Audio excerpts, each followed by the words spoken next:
When Lord Edmund Northfield stood before the assembled villagers on his estate in the autumn of 1352 and attempted to enforce the labor obligations that his father and grandfather had collected without question for generations, the gathered tenants, led by a blacksmith named Robert, who before the plague would never have dared speak directly to his lord, simply refused, stating that they would work the land only for wages at rates they would set themselves, and that if Lord Edmund would not agree to these terms, they would walk to the next manor, where lords desperate for workers were already offering what Robert and his fellows demanded. Leaving Edmund to watch his fields lie fallow and his manor house decay, while he clung to privileges that the great dying had rendered hollow and unenforceable. Before we continue, if you'd like to join me for more stories like this, feel free to subscribe. I share a new one every day. And if you don't mind, leave a comment and tell me where you're listening from and what time it is for you right now. I love seeing how far these stories travel. Lord Edmund Northfield was 28 years old, the eldest surviving son of Lord William Northfield, who had died of plague in the terrible autumn of 1348, along with Edmund's two younger brothers, his mother, his wife, and his infant daughter. Edmund had inherited the Northfield estates at 24, in the midst of catastrophe, taking control of lands that had been in his family for 8 generations, but which the plague had transformed from a source of wealth and power into a burden he barely knew how to manage. The Northfield estates comprised approximately 5,000 acres in the East Midlands, organized into 3 manors supporting 9 villages with a pre-plague population of perhaps 1,200 people. The estates had been prosperous, producing grain and wool that sold at good prices in regional markets, generating rents and fees and labor services that had supported the Northfield family's comfortable position in the minor nobility, maintaining their manor house and their status and their expectation that this prosperity would continue indefinitely, passed from father to son, sustained by a social order that seemed as permanent as the land itself. But the plague had killed approximately half the population on the Northfield estates, had left fields untended and villages half empty, had destroyed the careful balance between population and resources that had made the traditional manorial system functional for centuries. And in the 4 years since inheriting, Edmund had discovered that the old social order, the hierarchy of lord and tenant, the system of obligations and privileges, the assumption of deference and obedience that his ancestors had taken for granted, no longer worked in a world where workers were scarce and could easily find better opportunities elsewhere. The confrontation with Robert the blacksmith and the assembled villagers was not Edmund's first experience of this new reality, but it was perhaps the most direct and undeniable. He had been attempting to collect the autumn labor services, the traditional obligation that required his tenants to work on the Lord's domain lands during harvest, providing their labor without wages in exchange for their tenancy rights. This had been standard practice for generations, had been how the Lord's lands were worked, had been a fundamental part of the manorial economy. But Robert and his fellows were refusing, not with apology or deference or even with anger, but with a calm directness that was perhaps more unsettling than open defiance would have been. They were simply stating a fact. They would not provide labor services. They would work only for wages, and if Edmund would not pay those wages, they would leave and find lords who would. Edmund stood before them, feeling the weight of his position and his inheritance and his family's expectations, knowing he should assert his authority, should insist on the traditional obligations, should remind these tenants that they owed him service, that the social order depended on everyone fulfilling their proper role, that lords commanded and tenants obeyed, and this was how things had always been and should always be. But he also knew, with a sinking certainty that made him feel both helpless and humiliated, that he had no effective way to enforce these obligations, that the tenants could indeed walk away and find employment elsewhere, that other lords were offering wages and reduced obligations and favorable tenancy terms in desperate attempts to attract workers, that the old social order he wanted to maintain existed now more in theory than in practice. He looked at the assembled villagers, at Robert standing at the front with his arms crossed, and his expression neither hostile nor deferential, but simply waiting, at the others behind him, showing the same calm certainty that they held the power in this negotiation. These were people who before the plague would have bowed and called him my lord, and done what he commanded, because they had no alternatives, and because the social hierarchy was so firmly established that challenging it was almost unthinkable. Now they stood before him as equals in everything but name, as people who knew they had options and leverage, as workers who understood that labor scarcity had fundamentally altered the power balance between those who owned land and those who worked it. "What wages do you demand?" Edmund asked, the question itself feeling like a defeat, like an acknowledgment that he was negotiating rather than commanding, that his authority extended only as far as the tenants were willing to accept it. Robert named a rate 4 pence per day for harvest labor, substantially above what had been customary before the plague, probably double what Edmund's father had paid when wages were paid at all. The other villagers nodded their agreement, a unified front that made clear this wasn't just Robert's demand, but a collective position they discussed and agreed upon. Edmund did quick mental calculations. At 4 pence per day, with perhaps 40 workers needed for the harvest, over the 2 weeks of intensive labor that bringing in the grain required, the cost would be substantial more than the harvest was worth in some years, more than he'd budgeted for, more than seemed reasonable when his father had gotten the same labor for free through the traditional service obligations. "That's too much," Edmund said. "I'll pay 3 pence per day." "That's fair. That's above what anyone was paying before the plague." Robert shook his head slightly. 4 pence is what we require, my lord. You'll find if you ask at the neighboring manors that this is what workers are getting, what they can get. We're not being unreasonable. We're asking what our labor is worth in these changed times. Your labor is worth what it's always been worth, Edmund said, hearing the frustration in his own voice.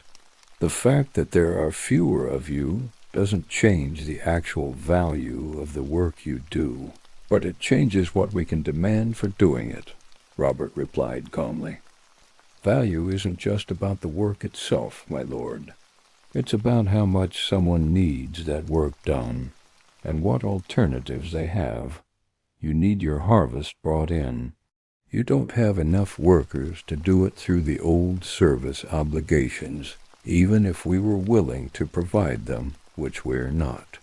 You can pay us 4 pence per day, or you can try to bring in the harvest yourself, or you can watch it rot in the fields. Those are your choices.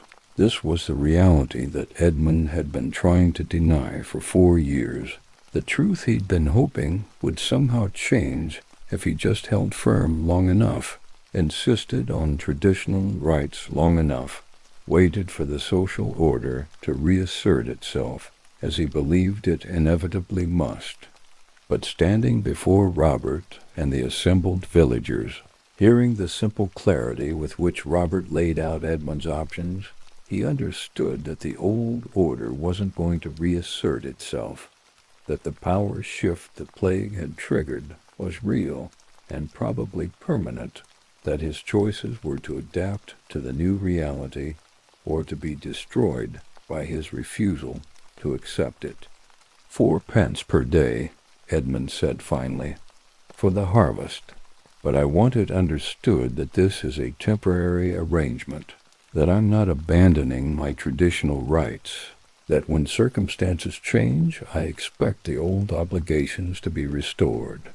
Robert nodded, though Edmund suspected the blacksmith didn't believe for a moment that circumstances would change in ways that would restore Edmund's lost authority. As you say, my lord. 4 pence per day, starting tomorrow morning. The villagers dispersed, and Edmund walked back to his manor house feeling defeated in ways that went beyond the immediate negotiation over wages. He'd lost a confrontation with his own tenants, had been forced to pay for labor that his father had commanded for free, had publicly demonstrated that his authority was conditional and negotiable, rather than absolute and unquestionable. The manor house that Edmund returned to was large but increasingly dilapidated, showing the effects of 4 years of deferred maintenance and reduced household staff. Before the plague, the house had been run by a staff of perhaps 20 servants, cooks and maids and grooms, and others who'd maintained the building and grounds and supported the Northfield family's lifestyle. Now Edmund had perhaps 6 servants, and even those he struggled to keep because they could easily find employment elsewhere at wages he could barely afford. The house felt empty in ways that went beyond the reduced staff. Edmund's father and brothers had filled these halls with noise and activity, and the confident assumption of authority that came from generations of unchallenged privilege. Now Edmund lived here essentially alone. He'd remarried after his first wife's death, but his new wife, Catherine, had brought little joy to the house, spending most of her time in her chambers, as unhappy with their situation as Edmund was. He found Catherine in the solar, the private family room where she spent her days reading or sewing or staring out the window at the estates that should have been the source of their wealth and status, but which now felt more like a burden than a blessing. Did they agree to work? Catherine asked, without much interest. She'd heard enough about Edmund's struggles with the tenants to be bored by the topic, though it dominated their lives and conversations. They agreed, but at wages I can barely afford, and with no acknowledgment of any obligation beyond what I pay them, Edmund said, pouring himself wine from the diminished stores in the sideboard. The blacksmith Robert negotiated as if he were my equal, as if he had every right to set his own terms and I had no authority to refuse them. Perhaps you don't, Catherine said quietly. Have authority to refuse them, I mean. Perhaps that's what's changed, what we have to accept. Edmund looked at his wife with something between frustration and despair. Catherine was the daughter of another minor noble family, had been raised with the same expectations of privilege and deference that Edmund had married him expecting a certain kind of life that the plague had made impossible. But she'd adapted to the changed circumstances in ways Edmund couldn't quite manage, had accepted with apparent equanimity that their household would be smaller, their income reduced, their status diminished, their power conditional. I can't accept that, Edmund said. I can't accept that centuries of social order, of established hierarchy, of proper relationships between lords and tenants can just disappear because of a few years of disease. The natural order doesn't change because circumstances are temporarily disrupted. But what if it isn't the natural order? Catherine asked. What if it was just an arrangement that worked when labor was abundant and people had no alternatives? What if the plague didn't disrupt the natural order, but revealed that what we thought was natural was actually just the result of particular circumstances that no longer exist? This was more philosophical than Catherine usually spoke, and Edmund wasn't sure how to respond. He believed deeply in the rightness of the social hierarchy, in the idea that God had ordained different ranks and roles, and that proper society meant everyone accepting their place and fulfilling their obligations. Lords ruled and protected, tenants labored and obeyed, and this arrangement was natural and right and part of the divine order of creation. But the plague had shattered this arrangement, had created circumstances where the assumed obligations weren't being fulfilled, where tenants could refuse service and lords couldn't enforce compliance, where the hierarchy existed in theory but not in practice. And Edmund didn't know how to reconcile his beliefs about the natural social order with the practical reality that the order no longer functioned, that power had shifted in ways that made his theoretical authority largely meaningless. Over the following weeks, as the harvest proceeded with hired workers rather than service labor, Edmund brooded on his situation and on the larger changes that were reshaping English society in the plague's aftermath. His circumstances weren't unique. He heard similar stories from other lords, tales of tenants refusing obligations and demanding wages, of workers moving freely between manors seeking the best terms, of traditional authority being challenged and undermined by the simple fact that labor was scarce and workers knew it. The Crown and Parliament had tried to stop these changes, had passed laws attempting to freeze wages at pre-plague levels and prevent workers from leaving their home manors. The Ordinance of Laborers in 1349 and the Statute of Laborers in 1351 had both proclaimed that wages should remain at the levels that had prevailed before the plague, that workers should not demand more than was customary, that they should not move from manor to manor seeking better terms, that anyone who refused to work at the statutory wages could be imprisoned. But these laws were largely ineffective against the basic economic reality of labor scarcity.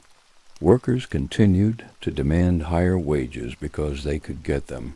Employers continued to pay because they desperately needed the labor, and the statutory limits were widely ignored by both workers and employers who understood that the market rate for labor had fundamentally changed, regardless of what the law proclaimed. Edmund himself was violating the Statute of Laborers by paying 4 pence per day to his harvest workers, more than double the statutory maximum. But what alternative did he have? If he insisted on paying only the legal wages, the workers would simply leave and go to manors where lords were willing to pay market rates. The law gave Edmund no practical way to enforce compliance, and without enforcement mechanisms the statute was just words on parchment, a statement of how the nobility wished things were rather than a description of how things actually were. This disconnect between legal theory and practical reality troubled Edmund deeply. He believed in law and order, believed that society required rules and that people should follow those rules, believed that the Statute of Laborers was attempting to maintain proper relationships and prevent the chaos that would result from unconstrained market forces determining wages and social relationships. But he was himself breaking that law because the alternative was worse, letting his harvest rot in the fields, losing his income, being unable to pay his own obligations to his overlords, possibly losing his estates entirely through his inability to manage them productively. The law demanded that he pay no more than 2 pence per day. Economic reality demanded that he pay 4 pence. He chose economic reality and tried not to think too much about what it meant that he was violating laws he believed in, because following them would destroy him. As autumn moved toward winter, Edmund received a summons that both worried and intrigued him. The local 100 court was holding a special session to hear cases brought under the statute of laborers, prosecuting workers who demanded excessive wages and employers who'd paid them. Edmund was commanded to attend as a juror, to sit in judgment on cases that were essentially identical to his own violations of the statute.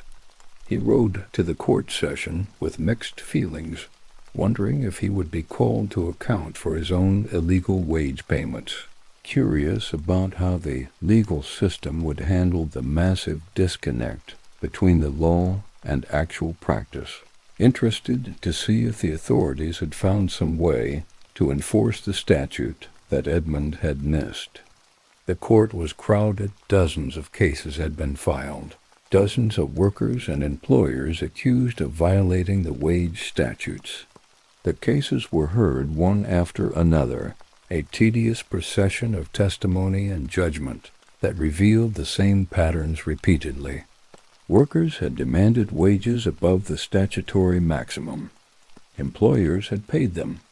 Both parties had violated the law. Both were being prosecuted. But what struck Edmund as he listened to case after case was how the system was actually functioning. Yes, workers were being fined for demanding excessive wages. Yes, employers were being fined for paying them. But the fines were modest, were treated more as regulatory fees than as serious punishments. And in many cases the defendants were people who'd already violated the statute multiple times, had paid fines before, and would clearly violate the statute again, because paying the fine was cheaper than losing their workers or their harvest.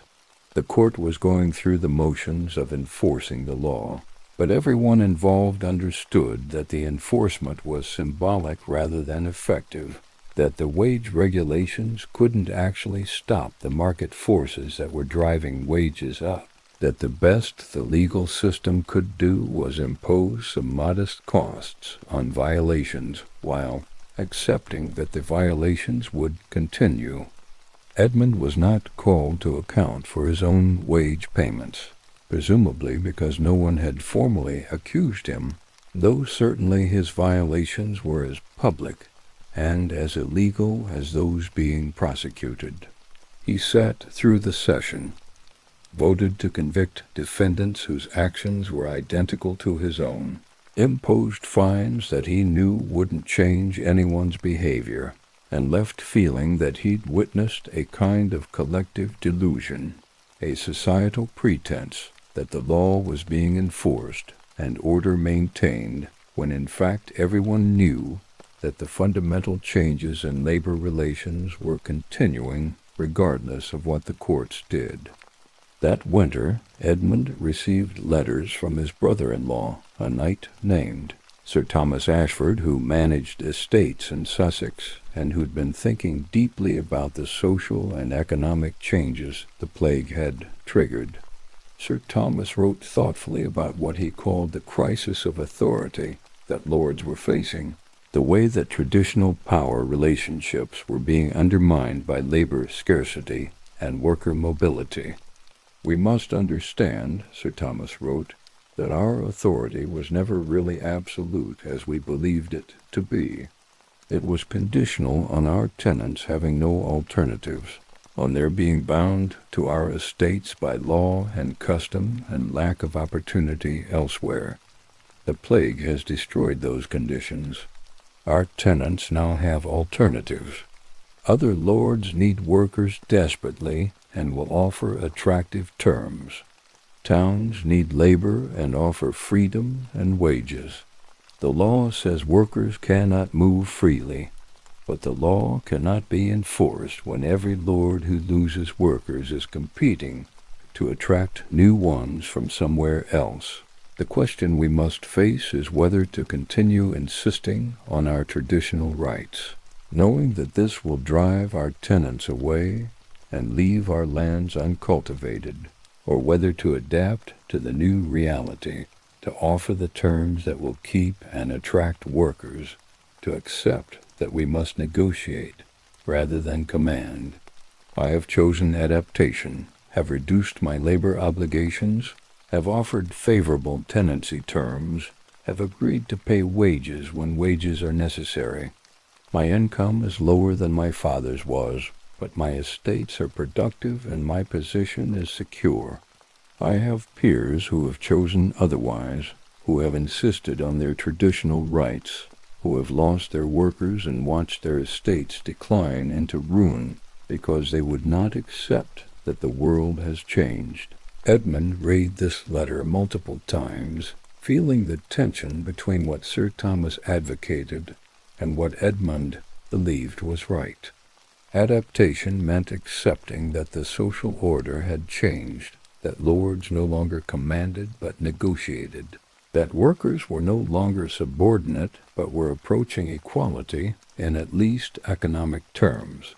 This felt like surrendering, like abandoning the principles and hierarchies that Edmund believed were fundamental to proper society. But the alternative, clinging to traditional rights that could no longer be enforced, led to exactly the outcome Sir Thomas described: estates declining, lands uncultivated, lords impoverished and powerless despite their theoretical privileges. Edmund had already seen this in neighboring manors, had watched lords who'd refused to adapt slowly losing their workers, their income, their ability to maintain their properties, becoming lords in name only, holding titles and lands that generated nothing because they couldn't or wouldn't manage them in ways that matched the new economic reality. The winter of 1352 to 1353 was difficult for Edmund, a period of brooding and uncertainty and gradual recognition that he would have to make choices that challenged his deepest beliefs about proper social order. He watched his estates and his income and his position, understood that they were stable for now, but precarious, dependent on his willingness to continue paying wages he resented paying, accepting worker mobility he believed should be restricted, negotiating with tenants he thought should simply obey. In the spring, a crisis forced Edmund's hand and clarified his thinking in ways that months of philosophical uncertainty hadn't. A group of his tenants, including Robert the blacksmith and perhaps 20 others, announced that they were leaving the Northfield estates, moving to a manor about 15 miles distant where the lord was offering substantially better terms than Edmund provided. Longer leases, lower rents, fewer obligations, wages for all work rather than the mixed system of wages and service that Edmund had been maintaining. This was exactly what the Statute of Laborers prohibited.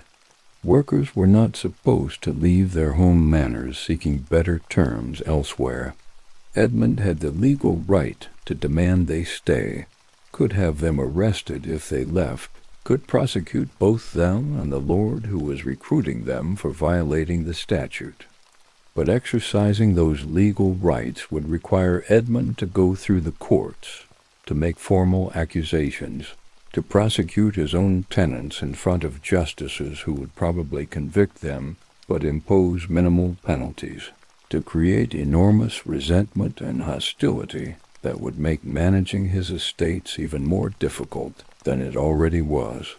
And even if he succeeded in forcing the tenants to stay, they would be angry and uncooperative, would work poorly, would make his life miserable in countless small ways that he couldn't prevent or punish. The alternative was to let them go, to accept the loss, to try to attract replacement workers by offering terms competitive with what his peers were offering. This meant effectively abandoning his legal rights, accepting that worker mobility was a fact, regardless of what the statute said, adapting to the new reality rather than fighting it. Edmund chose to let them go. He didn't announce this decision, didn't formally acknowledge that he was accepting their departure. He simply didn't pursue legal action, didn't try to stop them, didn't make the threats that he had the legal right to make. And when they left, when Robert and the others packed their possessions and walked to the neighboring manor where better opportunities awaited, Edmund watched them go with a mixture of resentment and resignation and relief that the confrontation was over. Within weeks, Edmund was offering new terms to attract replacement workers' reduced labor obligations, favorable lease terms, wages that matched what his competitors were paying. He framed these changes as temporary necessities, told himself he was being practical rather than principled, maintained his belief that eventually the proper social order would be restored even as he accommodated himself to its current absence. But he also knew, though he didn't quite admit it to himself, that he was adapting in ways that were probably permanent, that the workers he attracted with favorable terms would never accept a return to the old system, that each concession he made established new expectations that would be difficult or impossible to reverse. Over the following years, Edmund's adaptation continued, driven by ongoing pressures and accumulated small decisions that gradually transformed how he managed his estates. He reduced demesne farming, the practice of having the lord's lands worked directly by tenant labor, and instead leased out more land to tenants who paid rent and worked independently. This reduced his administrative burden, gave him more predictable income, and shifted risk from himself to his tenants. He consolidated his holdings, focusing on his best land and most viable villages, allowing marginal fields and isolated settlements to go out of cultivation.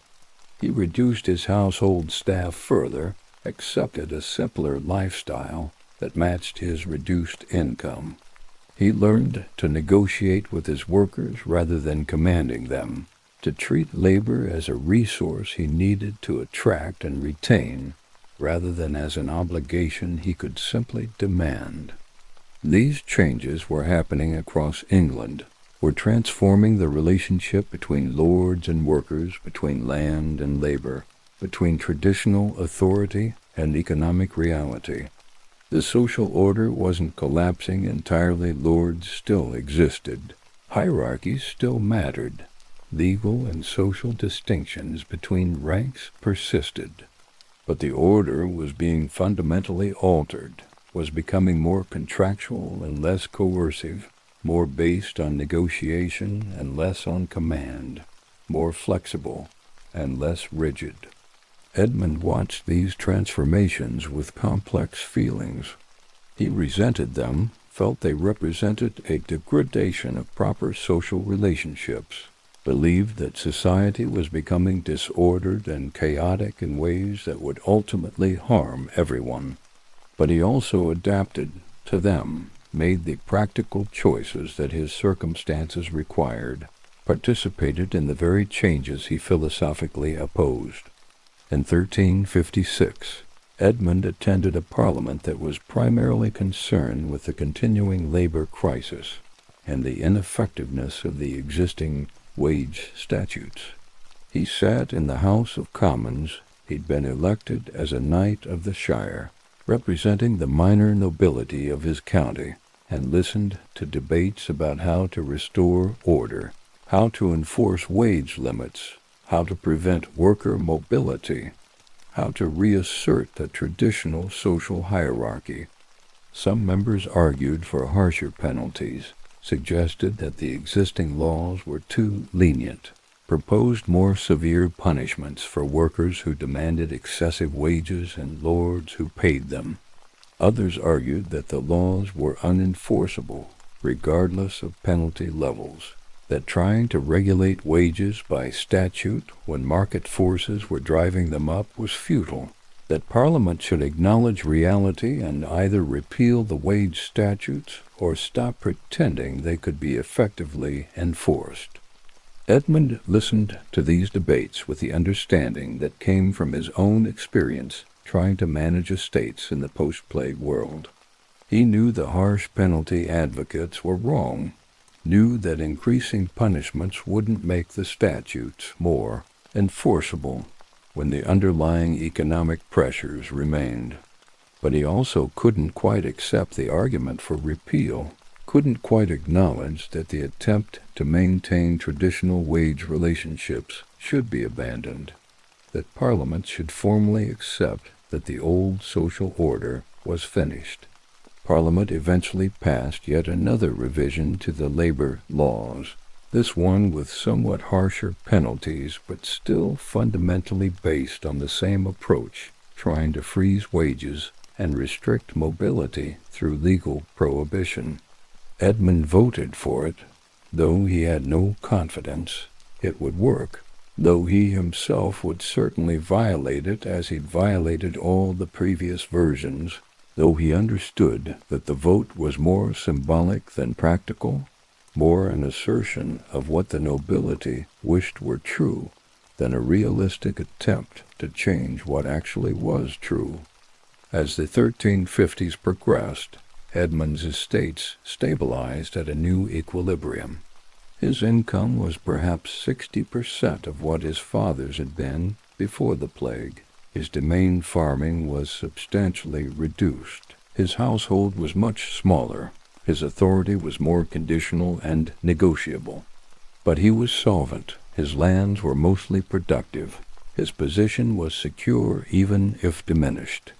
He'd had more children with Catherine, 2 sons, and a daughter who survived infancy, who would inherit estates that were different from what Edmund had inherited, that would require different management approaches, that would probably continue the evolution away from traditional manorial organization toward more commercial and contractual relationships.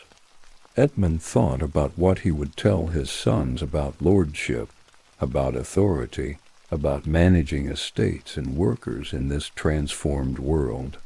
He couldn't simply pass on the assumptions and practices his father had taught him, because those no longer worked, had been made obsolete by demographic collapse and labor scarcity.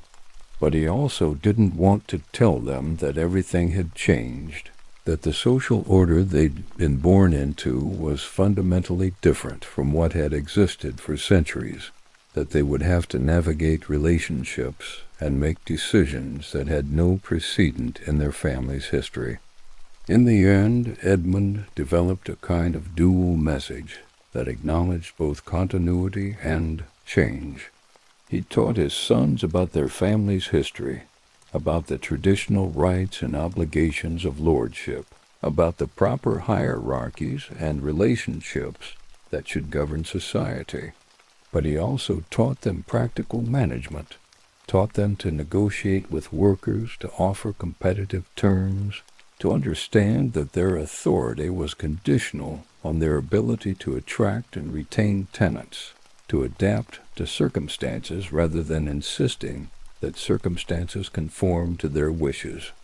This dual education reflected Edmund's own divided understanding of the social transformation he'd lived through. He still believed, at some fundamental level, that the old social order was right and natural, and that its disruption by the plague was a temporary aberration that would eventually be corrected. But he also knew, from daily experience, that the old order wasn't functioning and probably never would again, that the changes were real and lasting, that adaptation was necessary for survival.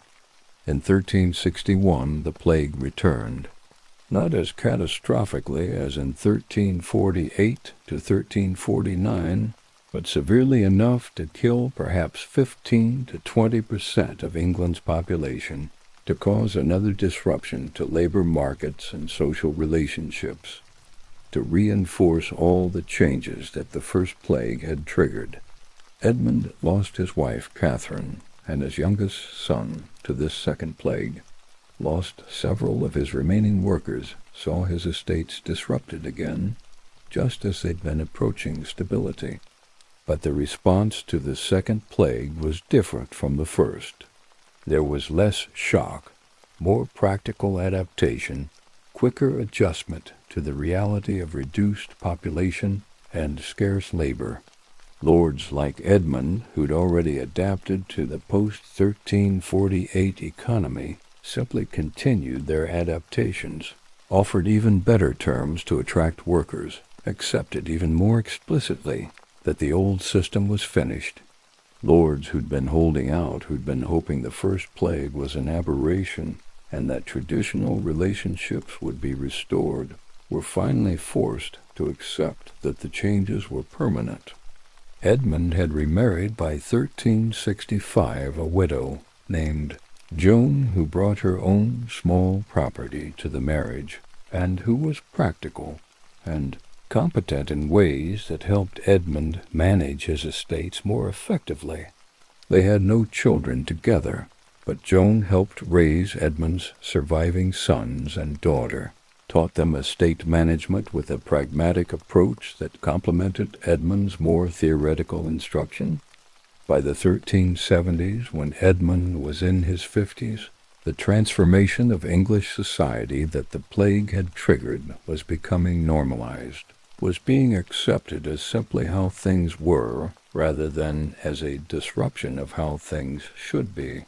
A new generation was coming of age that had no memory of the pre-plague world, that took for granted that workers could move freely, that wages were negotiated, that lords had to offer competitive terms, that social relationships were more contractual and less hierarchical than they'd been in the past. Edmund's sons were part of this generation, managed the estates with approaches that Edmund had taught them, but that would have shocked his father, that emphasized negotiation over command, economic incentives over feudal obligations, practical adaptation over principled adherence to traditional rights. The estates remained profitable under this management, perhaps not as profitable as they'd been in the pre-plague world, but profitable enough to maintain the family's position, to support a comfortable, if not luxurious, lifestyle, to be worth passing on to the next generation. The social order had changed, but it hadn't collapsed. Lords still existed, still had status and authority and privileges. But those privileges were different, more limited, more conditional, more dependent on practical effectiveness than on theoretical rights. In 1377, King Edward III died after a long reign, and the succession passed to his grandson Richard II, a boy of 10. Edmund attended Richard's coronation as a knight of his shire, watched the elaborate ceremony that proclaimed divine right and royal authority and the hierarchical order of society, and reflected on the disconnect between the ceremony's assertions and the reality he knew from managing his estates. The coronation proclaimed that God had ordained the social hierarchy, that kings ruled by divine right, that lords commanded and commons obeyed, that everyone had their proper place and proper role, and that maintaining these distinctions was essential to godly order. But Edmund knew from experience that this proclaimed order existed more in ceremony than in daily practice, that the actual relationships between lords and workers were far more negotiated and contractual than the coronation liturgy, acknowledged that the hierarchy was being maintained in form while being undermined in substance. He wondered how long this contradiction could persist, how long the ceremonial assertion of hierarchy could coexist with the practical reality of negotiated relationships, how long people would maintain the forms of the old order while operating according to completely different principles.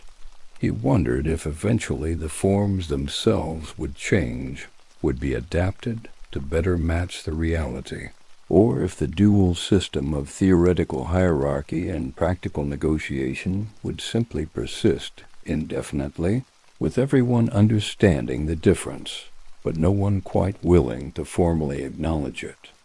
Edmund never resolved these questions, died in 1384 at the age of 60, without having fully reconciled his beliefs about proper social order with the practical realities he'd adapted to.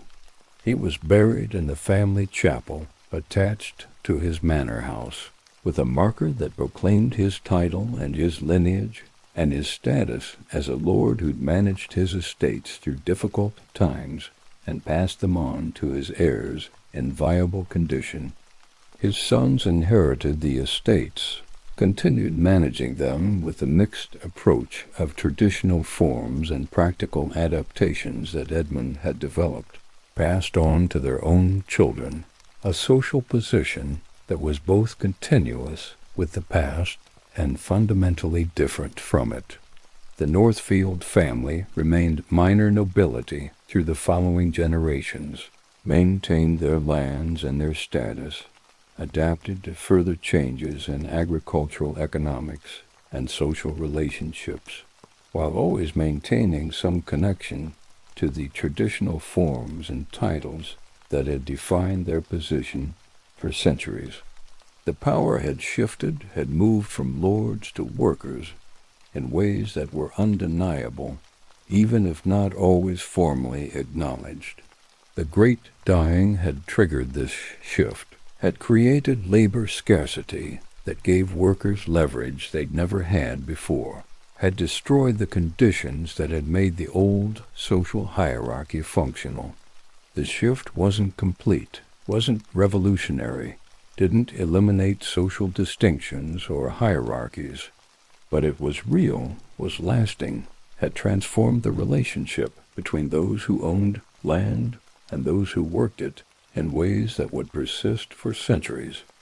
Edmund's life had spanned this transformation, had witnessed a collision between old assumptions and new realities, had participated in both the resistance to change and the adaptation to it. He'd been formed by the old social order, had believed in its rightness and permanence, had expected to pass on to his sons the same privileges and authorities his father had passed to him. But he'd been forced by circumstances to adapt, to compromise, to accept changes that violated his beliefs about proper social relationships. This experience of holding traditional beliefs while making practical adaptations that contradicted those beliefs, of maintaining forms while accepting that their substance had changed, of living through social transformation that was simultaneously gradual and revolutionary, was characteristic of Edmund's generation, the people who'd been adults when the plague struck and who'd had to navigate between the world they'd known and the world that emerged from catastrophe. They'd maintained the language and the ceremonies and the formal hierarchies of the old order, even as they'd adapted to new economic realities. They'd proclaimed authority they couldn't fully enforce, had asserted rights they couldn't effectively exercise, had insisted on privileges that existed more in theory than in practice. But they'd also survived, had managed their estates through impossible circumstances, had passed on to their children positions that were diminished but viable, that maintained continuity even while accepting fundamental change. The power shift that the Great Din had triggered continued to work through English society for generations, continued to erode traditional authority and enhance worker leverage, continued to transform social relationships in ways that accumulated over time into the structures of the early modern world. The feudal system didn't disappear overnight, didn't collapse in a single dramatic moment, but it was hollowed out, was maintained in form while being replaced in substance, gradually became an anachronism that people went through the motions of performing while operating according to completely different principles. Edmund Northfield's confrontation with Robert the blacksmith in 1352, His grudging payment of wages he believed he shouldn't have to pay, his acceptance of worker mobility he believed should be prohibited, his adaptation to a social order he believed was wrong. These were small moments in a larger transformation, individual instances of the accumulated decisions and adaptations that collectively reshaped English society in the plague's aftermath. The power had shifted. Lords still existed, still had status and property and privileges, but they no longer commanded absolutely, no longer enforced obligations through pure authority, no longer operated in a world where workers had no alternatives and no leverage. They negotiated, they compromised, they offered terms competitive with what others offered. They accepted that their authority was conditional on their ability to attract and retain workers who could easily go elsewhere. This was the new social order that emerged from the Great Dying, the system that replaced a medieval hierarchy without completely eliminating it, that maintained forms while transforming substance, that created the foundation for further evolution toward the more mobile, more contractual, more market-based social relationships of the modern world. And Edmund Northfield, reluctant adapter, philosophical conservative who made practical compromises, believer in old hierarchies who negotiated with blacksmiths as equals, embodied the contradictions and the transformations of his transitional generation, lived the change he didn't fully accept, passed on to his children a world he'd helped create, despite his resistance to its creation. The power had shifted, the social order had been transformed, and the Great Dying that had killed a third of England's population had also killed the absolute authority of its lords, had created the labor scarcity that gave workers leverage, had triggered the changes that would eventually lead to a fundamentally different organization of society, where birth determined less and ability more, where negotiation replaced command, where the old feudal certainties were replaced by the uncertainties and opportunities of a more fluid social order. Edmund had lived through this transformation, had resisted and adapted, had maintained forms while accepting changed substance, and had passed forward to future generations both the memory of what had been and the reality of what had become, both the traditions of the past and the adaptations that would shape the future.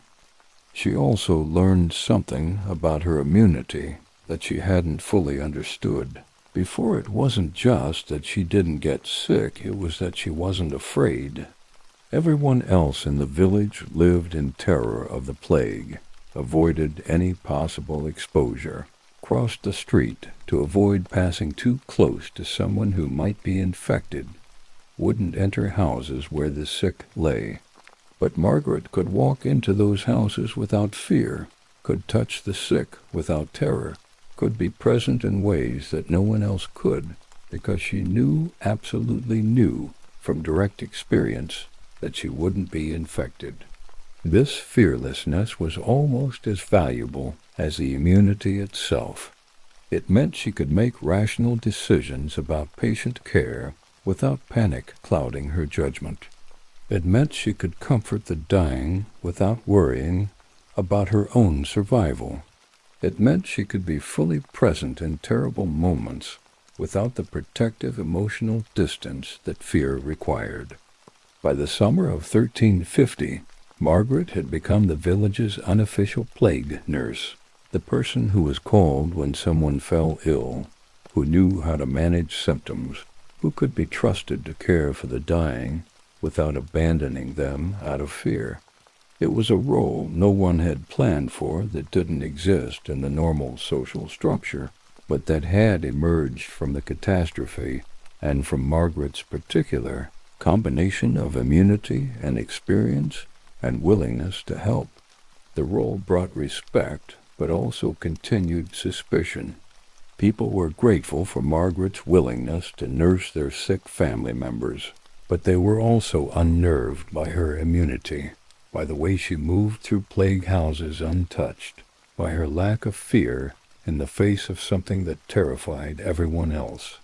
Some people avoided her socially, as if her immunity might somehow be dangerous, as if spending time with her might bring bad luck or divine disfavor. Margaret understood this reaction even as it hurt her. She was different, was marked by her survival in ways that set her apart from normal social life. She'd been through things that most people couldn't imagine, had losses that were hard to speak about, had capabilities that others didn't share. Of course, people were uncertain about how to relate to her. She found companionship among other survivors, people who'd lost families to plague, who understood grief and trauma in immediate rather than abstract ways, who could talk about the dead without uncomfortable platitudes about divine will and heavenly reunion. These survivors became a kind of informal community, bound by shared experience, supporting each other through the ongoing process of rebuilding lives from the fragments that remained. One member of this community was a man named Robert Ashford, a blacksmith who'd survived plague after watching his wife and 3 children die. Robert was perhaps 40 years old, strong and capable, marked by grief but also by a determined pragmatism about moving forward. He and Margaret became friends first, drawn together by their parallel experiences, finding comfort in being able to speak honestly about loss without having to protect listeners who hadn't lived through comparable trauma. Over months, friendship evolved into something more. Not romance exactly, or at least not the kind of romantic love Margaret had felt as a young woman marrying Thomas, but a deep partnership, a recognition that they could build something together that neither could build alone, that their shared trauma had created a foundation for understanding that transcended the usual courtship process.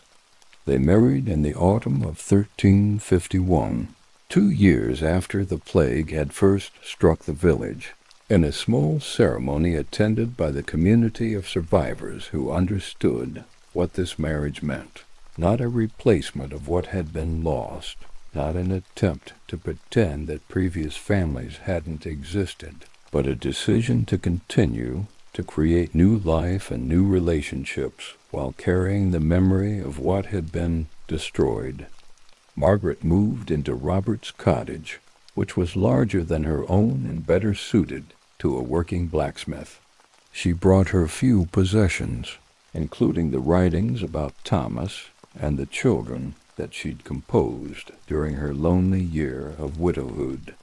Robert read these writings at Margaret's invitation, wept over them, and told Margaret that he honored her devotion to preserving their memory, that he would never ask her to forget Thomas or pretend that her previous family hadn't existed. This understanding between them, that they both carried previous loves and losses, that they were building something new without erasing what had been, was perhaps the foundation of their partnership. They were both survivors who'd walked through fire, who'd lost everything, and who were trying to create something from the ruins, who understood that healing wasn't about forgetting, but about carrying the past forward while still living in the present. Their marriage was practical and companionable, rather than passionate, but it worked. Robert provided security and partnership. Margaret provided household management and the income she earned from her work as the village's plague nurse. When plague appeared, and it did continue to appear in small outbreaks through the 1350s and beyond, Margaret nursed the sick while Robert supported her work, helped with the practical tasks, provided the stability that allowed her to do difficult and emotionally draining work. Margaret also discovered that her immunity extended to the later plague outbreaks. Each time the disease appeared, each time she nursed new victims, she remained healthy, untouched, seemingly incapable of infection regardless of exposure. This confirmed what she'd begun to suspect after the first outbreak, that she wasn't just lucky or temporarily protected, but genuinely immune, that something about her physical constitution made her resistant to the plague in ways that couldn't be explained by medicine or theology, but which were absolutely real. She wasn't the only immune person. As years passed and plague returned periodically, other people emerged who'd been exposed repeatedly without falling ill, who seemed to share Margaret's immunity. These people found each other, recognized their commonality, sometimes worked together caring for plague victims. But they remained a small minority, perhaps 1 in 100 people, perhaps fewer, united by their shared ability to walk through plague wards untouched. The immune ones, as they came to be called, though never to their faces, as if naming them directly might somehow curse their immunity, occupied a strange position in the social order. They were valued for their ability to nurse the sick, but they were also regarded with suspicion, as if their survival proved something unnatural or unchristian about them, as if God's decision to spare them while taking others suggested divine disfavor rather than favor. Margaret felt this suspicion most acutely when she was working with dying patients. Families would be grateful for her care, would thank her profusely for being willing to nurse their sick relatives. But they would also watch her warily, would cross themselves when she left, would avoid touching her or her possessions, would treat her as if she were contaminated even though the entire point was that she couldn't be contaminated.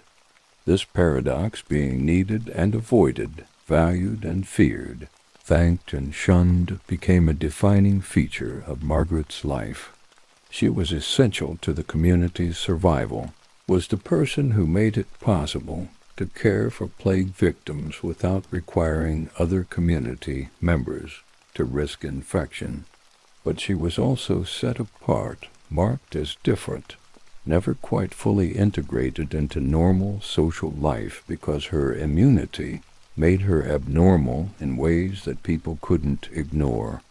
In 1361, when plague returned in what historians would later call the Second Pestilence, Margaret's immunity and her role as plague nurse were tested more thoroughly than ever before. This outbreak was severe, killed perhaps a fifth of the surviving population, struck especially hard at children and young adults who hadn't been exposed to the earlier epidemic. The village was devastated again. Familiar households were destroyed. The careful rebuilding of the previous decade was partially undone. Margaret worked almost constantly during the months of the outbreak, moving from house to house, nursing the sick, comforting the dying, helping families prepare for deaths that seemed inevitable. She saved some her care, and experience did make a difference in marginal cases where good nursing could tip the balance toward survival.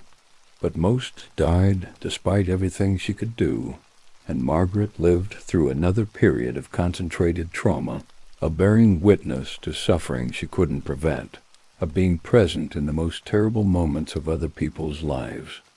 Robert supported her through this, provided the practical and emotional stability that allowed her to continue working even when the work was overwhelming. He understood from his own experience how trauma accumulated, how each death she witnessed added to the burden she carried, how the immunity that allowed her to work also meant she couldn't escape through the normal protective mechanism of avoiding plague houses and sick people. "You carry too much," Robert told her one evening after she'd returned from a house where she'd watched an entire family die over the course of 2 weeks. No one person should have to witness this much death, should have to be present for this much suffering. What if not me, then who? Margaret asked. I'm immune. I can do this work without dying. How can I not do it when I'm capable and others aren't? Because capability doesn't equal obligation, Robert said. Just because you can survive plague exposure doesn't mean you're required to constantly expose yourself to it, to take on the emotional burden of all this death. But Margaret disagreed. She felt her immunity did create obligation, did mean she had responsibilities that others didn't have, did require her to use her capabilities in service to people who needed help that only she could safely provide. Her survival when her family had died, her immunity when others were vulnerable, her ability to walk through plague houses untouched. All of this felt like it had to mean something, had to have purpose, couldn't be just random biological variation. This sense of purpose, of obligation, of meaning derived from immunity, sustained Margaret through the 1361 outbreak, and through the smaller outbreaks that followed in subsequent years.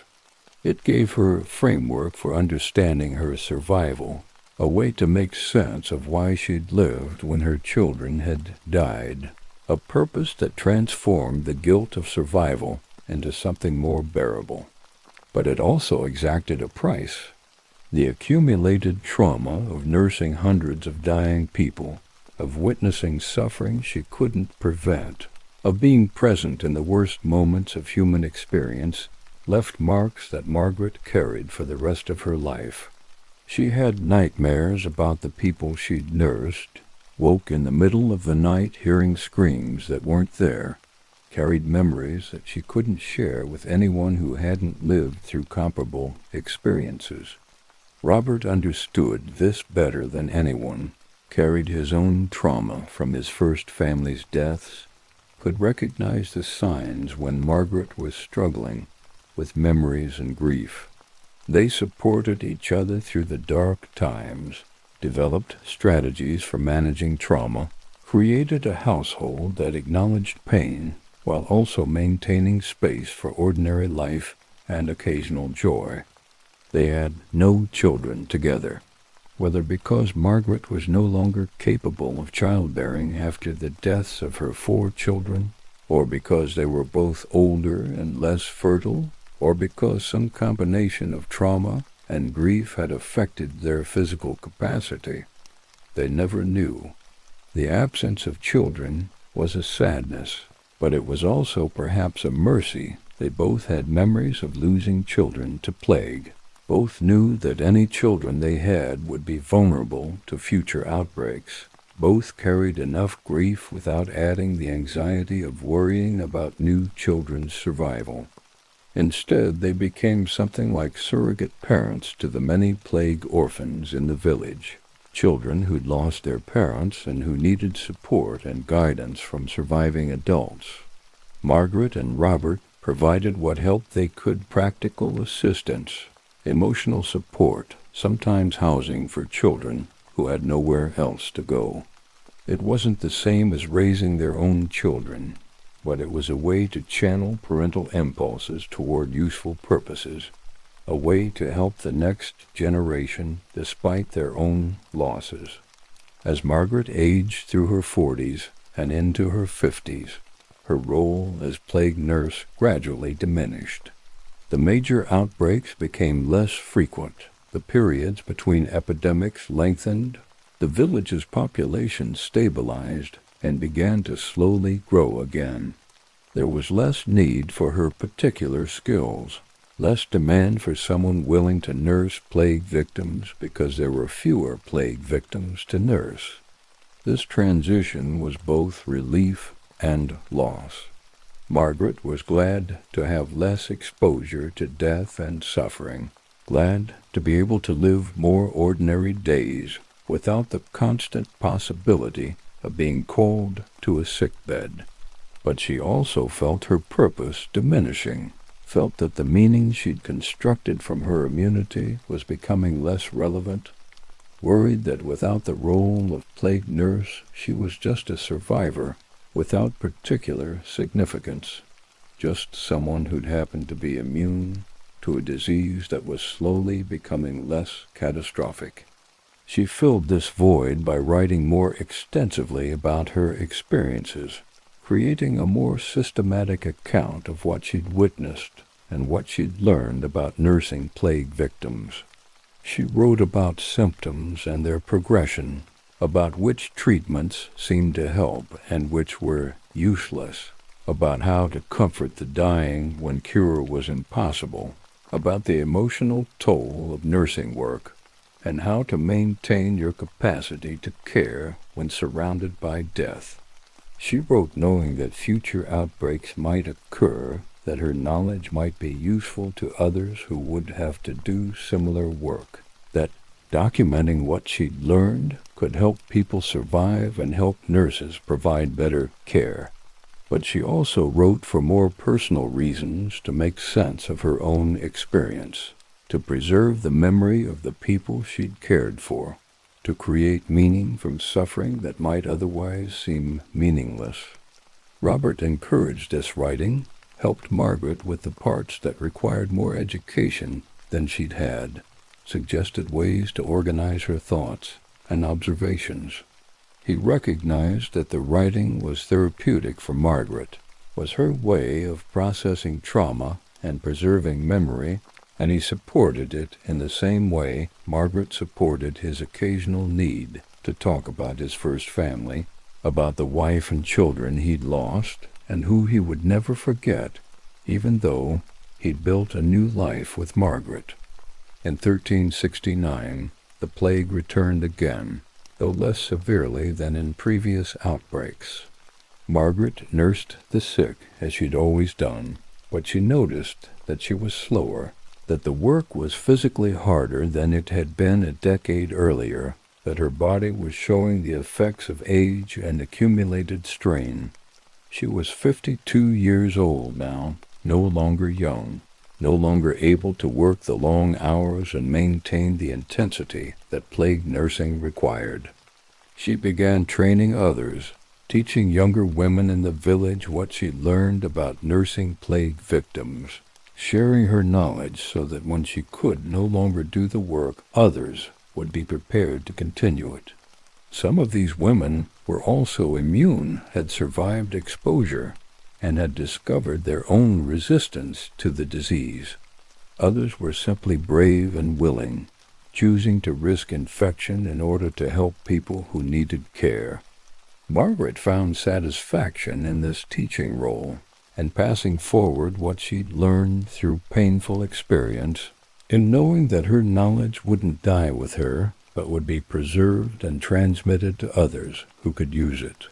She created what amounted to a training program, a structured approach to plague nursing that began with understanding the disease's progression and symptoms, moved through practical nursing techniques, and included the emotional and spiritual preparation necessary to work with dying patients without being destroyed by the constant exposure to death.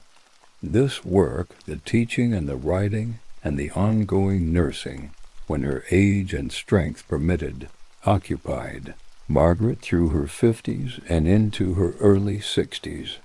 She became an elder in the community, someone respected for her experience and her knowledge, someone whose survival of repeated plague exposures was no longer viewed with suspicion but with something approaching reverence, as if she'd been tested in ways that proved her worth, as if walking through fire and emerging unburned had marked her as specially significant. Robert died in 1376, at the age of 67, of a wasting illness that came on gradually over several months and took him slowly, despite everything Margaret's nursing skills could do. His death was different from the plague deaths Margaret had witnessed, slower, less dramatic, marked by gradual decline rather than sudden catastrophe. But it was still a loss, still the ending of a partnership that had sustained Margaret for 25 years. Still, the departure of someone who'd understood her in ways that no one else quite could, because he'd walked through similar fire and had known what it meant to lose everything and to somehow continue. Margaret grieved Robert deeply, felt his absence in the empty cottage and the silent evenings, and the loss of the companionship that had structured her life for so long. But she also continued, because continuing was what she did, what she'd always done, what her survival seemed to require, even when continuation felt impossible. She was 69 years old when the plague returned in a major outbreak in 1382, and this time Margaret was too old and too frail to do the intensive nursing work she'd done in previous epidemics. But she could teach, could advise the younger nurses, could share her knowledge even if she couldn't provide direct care. She became a consultant, someone the village's plague nurses could come to for guidance, someone whose experience was a resource that made everyone's work more effective. This final plague service felt like a completion, a closing of a circle that had begun 33 years earlier when Margaret had discovered her immunity by surviving exposure that should have killed her. She'd spent more than 3 decades working with plague victims, had nursed hundreds of dying people, had walked through countless plague houses, had been present at more deathbeds than most people could imagine. And now, in her final years, she was passing that knowledge forward, ensuring that what she'd learned wouldn't be lost, that her experience would benefit people she'd never meet, that the meaning she'd constructed from her immunity would persist beyond her own life. Margaret died in 1385 at the age of 78 of natural causes related to age and the accumulated strain of a life that had included more trauma and suffering than most people experienced. She was buried beside Robert in the village churchyard, with a marker that identified her as Margaret Fletcher Ashford, and that included an unusual inscription that Robert had requested before his death. She walked through fire and was not burned. She nursed the dying and lived. She bore witness to suffering and remained kind. The inscription captured something essential about Margaret's life, not just her immunity, which was the biological fact that had made everything else possible, but what she'd done with that immunity, how she'd transformed it from a random advantage into a vocation, how she'd used her ability to survive plague exposure to help others, how she'd maintained her humanity and her capacity for compassion, despite witnessing more death and suffering than should be survivable.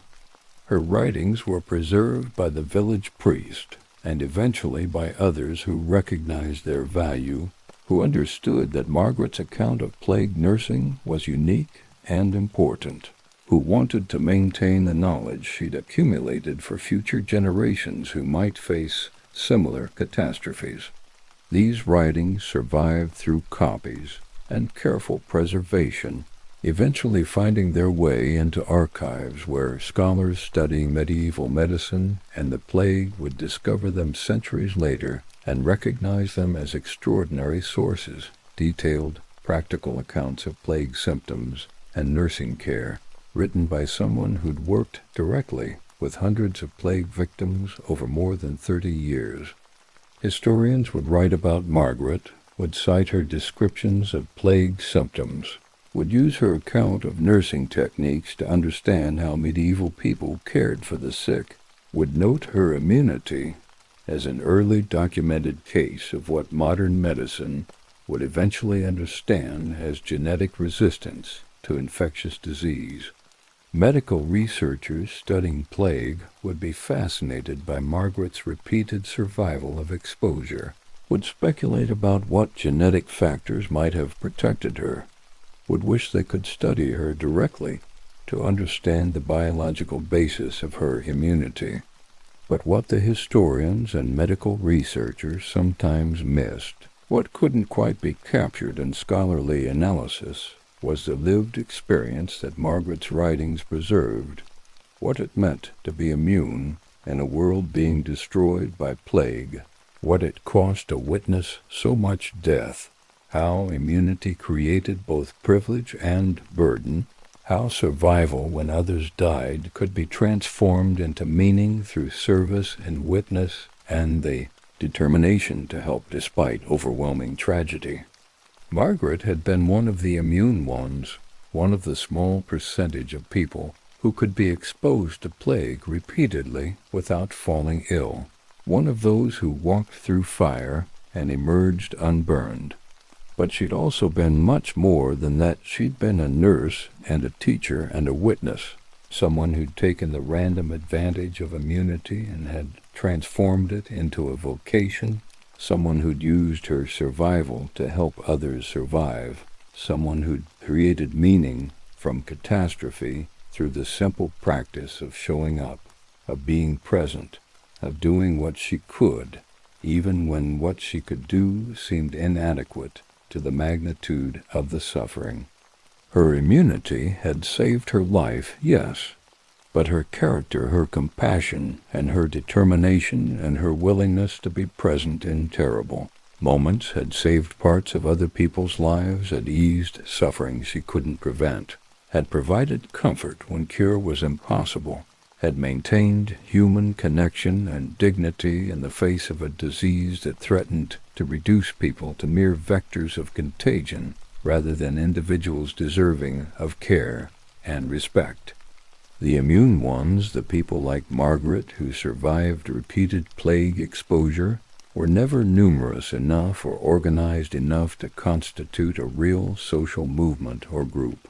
They were scattered individuals marked by their survival, sometimes using their immunity to help others as Margaret had, sometimes simply grateful to have survived and wanting nothing to do with plague houses and dying patients. They didn't share a common identity or purpose beyond their biological resistance to the disease, but they did share an experience of surviving when others died, of being marked as different, of having to make choices about what their immunity meant and how to use it, of carrying the guilt and the responsibility and the strange privilege of being someone who could walk through fire untouched. And in that shared experience, in the various ways they responded to their immunity and the obligations it created, the immune ones represented something important about human response to catastrophe. That biology might determine who survived, but character determined what survivors did with their survival, how they made meaning from random advantage, how they transformed the arbitrary fact of immunity into purposeful action. Margaret Fletcher Ashford had been one of the immune ones, had walked through fire and had not been burned, had survived plague exposure that killed 7 members of her household and hundreds of people she nursed over 3 decades. But more importantly, she'd been someone who used that survival in service to others, who transformed immunity into vocation, who witnessed suffering without being destroyed by it, who maintained kindness and compassion despite accumulated trauma that would have justified bitterness and withdrawal. Her life proved that survival wasn't enough. That immunity created opportunities but not obligations. That what mattered wasn't just who lived through the plague, but how they lived afterward. What they did with the gift of life when so many others had been denied it. How they honored the dead while still serving the living. How they walked through fire and emerged, not just unburned, but still capable of warmth, still able to light the way for others walking through their own fires, still committed to the difficult work of maintaining humanity in the face of catastrophe. The immune ones walked through fire. Some emerged burned in spirit, if not in body, scarred by trauma and loss. Others emerged stronger, tempered by the fire, transformed by their survival into something more resilient and more capable than they'd been before. Margaret had been one of the latter, one of those who'd taken the random advantage of immunity and had forged from it a life of purpose and service, who demonstrated that the question wasn't why some survived when others died, but what survivors would do with the gift of continued life, how they would use their immunity, not just to protect themselves but to help others, how they would transform biological advantage into moral action, how they would walk through fire and emerge not just unburned but still burning with the commitment to light, to warmth, to the ongoing work of caring for others, even when caring seemed futile against the magnitude of suffering the plague inflicted. This was the story of the immune ones, of those who walked through fire, of people like Margaret Fletcher Ashford who survived and who made their survival matter, who transformed immunity into vocation and random advantage into purposeful service, who proved that what distinguished those who merely survived from those who truly lived was not their biology but their choices, not their immunity but their humanity, not their resistance to disease but their insistence on maintaining compassion and connection and care, even in the midst of the worst catastrophe their world had ever known.